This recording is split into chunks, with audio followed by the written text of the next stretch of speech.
So hello guys, welcome back again. Today let's discuss the test of a prophet.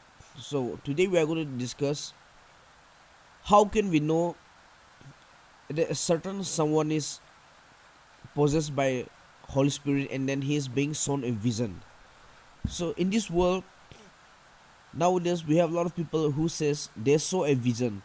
So now we are going to see, does that vision came from the true God, from the true Holy Spirit, or is it the false spirit? So, how can we determine that someone vision is true or false? So, by taking an example of the vision that Daniel has shown, we are going to study how we can know the false and the true prophet.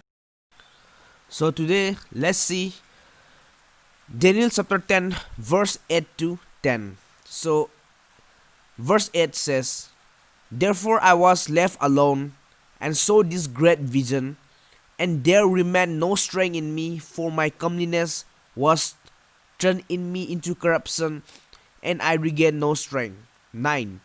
"Yet heard I the voice of his words, and when I heard the voice of his words, then I was in a deep sleep on my face, and my face toward the ground."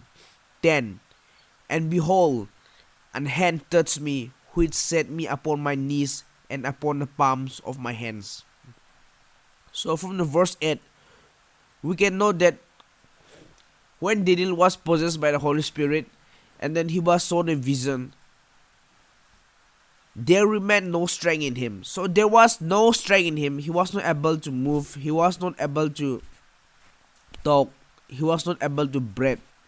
There was completely no strength in him to do anything. He was just like lying dead. And then the point I want to say in today's topic is that whenever a person is possessed by a Holy Spirit and he is possessed to show a vision, that he will have no strength in him. He won't be able to talk, he won't be able to move, he won't be able to breathe.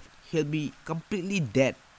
So friends, whenever someone is possessed by a spirit, you test him whether he is a true or false prophet by looking at him, by seeing his body language. If he moves, if he talks, if he breathes, then that is not the true spirit. That is a false spirit.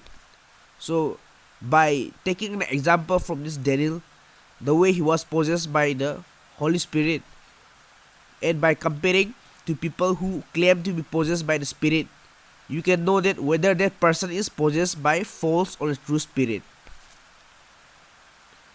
Thank you.